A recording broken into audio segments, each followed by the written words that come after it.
2024ஆம் ஆண்டில் மட்டும் 67 பேர் 100 விழுக்காடு மதிப்பெண் பெற்றிருக்கிறார்கள் என்று அமைச்சர் மா. சுப்பிரமணியன் தெரிவித்திருக்கிறார். நீட் தேர்வில் குளறுபடி முறைகள் நடந்திருப்பதாக தெரிவித்திருக்கிறார். நீட் தேர்வில் 67 பேர் முழு மதிப்பெண் பெறுவது சாத்தியமில்லாத ஒன்று என்றும், இதன் மூலமாக நீட் தேர்வில் பல்வேறு முறைகேடுகள் நடைபெற்றிருப்பது பட்டவதனமாக தெரிகிறது என்று சுகாதாரத்துறை அமைச்சர் மா. சுப்பிரமணியன் தெரிவித்திருக்கிறார். இந்த விவகாரம் நீதிமன்றத்துக்கு சென்ற நிலையில் அது தொடர்பாக தேசிய தேர்வு முகமை விளக்கம் அளித்திருக்கிறார்கள்.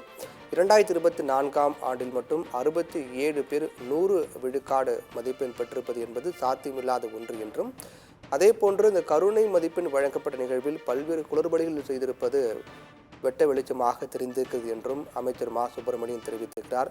நீட் தேர்வு முடிவுகள் வெளியான நிலையில் அதில் அந்த மதிப்பெண்கள் வழங்கப்பட்டதில் பல்வேறு முறைகள் நடத்தப்பட்டிருப்பது தெரிய வந்ததை அடுத்து அதற்கு எதிராக உச்சநீதிமன்றத்தில் வழக்கு தொடரப்பட்டது. வழக்கை விசாரித்த உச்சநீதிமன்றம் தொடர்பாக பதிலளிக்க தேசிய தேர்வு முகமைக்கு உத்தரவிட்டார்கள். அதன் அடிப்படையில் தேசிய தேர்வு முகமை இந்த விசாரணையில் ஆஜராகி விளக்கம் அளித்தார்கள்.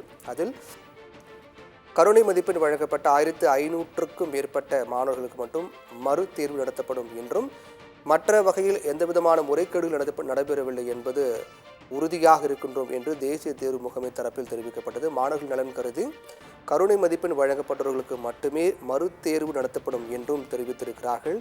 இந்த நிலையில்தான் இந்த விவகாரம் தொடர்பாக பேசிய சுகாதாரத்துறை அமைச்சர் மா. சுப்பிரமணியன், நீட் தேர்வில் 67 பேர் முழு மதிப்பெண் பெறுவது என்பது சாத்தியம் இல்லாத ஒன்று என்றும், இந்த முறைதான் இது நடைபெற்றிருக்கிறது என்றும் தெரிவித்திருக்கிறார். ஏற்கனவே இந்த நீட் தேர்வுக்கு முன்பாகவே வினாத்தாள் கசிந்த விவகாரம் புதாகரமாக மாறிய நிலையில் அது தொடர்பாக எந்த ஒரு நடவடிக்கையும் அதற்குறித்து எந்த ஒரு பதிலும் அளிக்காத நிலையில் தற்போது தேர்வு முடிவில் வழங்கப்பட்ட மதிப்பெண்களும் பல்வேறு கேள்வி எழுப்பியிருப்பதாக தெரிவித்திருக்கிறார்.